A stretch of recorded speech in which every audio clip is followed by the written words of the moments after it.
Depuis l'accession de notre pays à l'indépendance, entre guillemets, nous savons que la population tchadienne vit toujours dans une situation de précarité. Pourquoi? À cause de l'absence de l'État. L'État est devenu la boutique commerciale de zin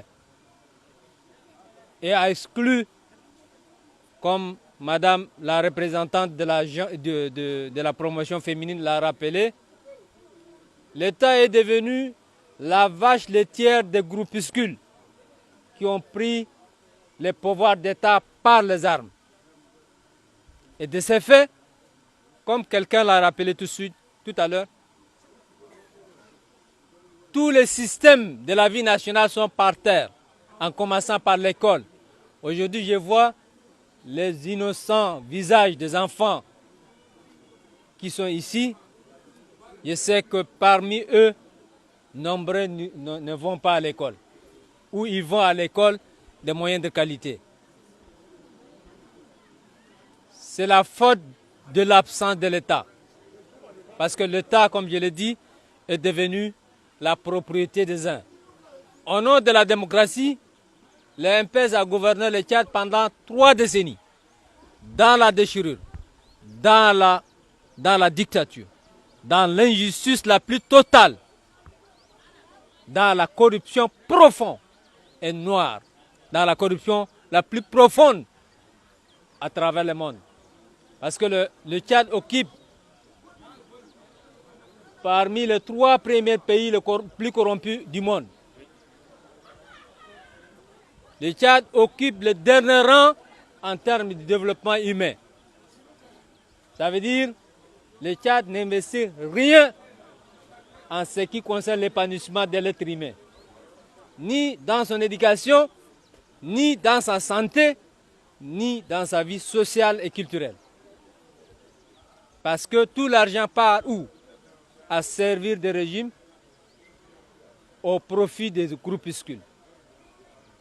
C'est pour cette raison aujourd'hui, nous avons décidé d'aller vers vous, dans toutes les contrées du pays, aller village par village, canton par canton, région par région, s'acquérir de toutes les réalités locales du pays, avant de vous proposer au moment opportun des solutions idoines.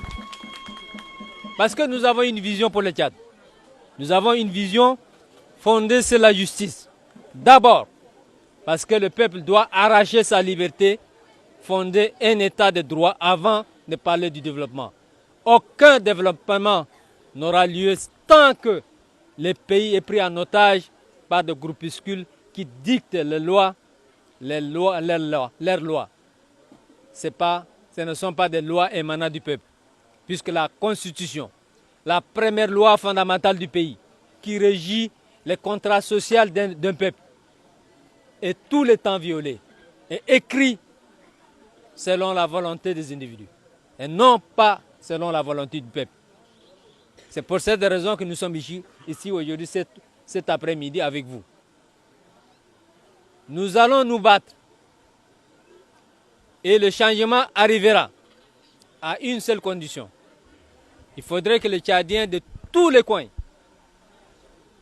mettent de côté tous les ismes, le tribalisme, le régionalisme, le confessionnalisme, le tribalisme, tous les ismes possibles. Mettons-les de côté. Parce que ça fait 61 ans que nous sommes en train de nous déchirer. Au nom de qui? Au nom de la préservation des pouvoirs individuels. Pas au nom du pouvoir du peuple souverain. Alors, il est opportun, il est temps que le changement arrive. Et il doit arriver à une seule condition. Nous devons nous unir. Parce qu'un peuple uni peut soulever les montagnes. Un peuple désuni ne doit pas se plaindre de sa situation.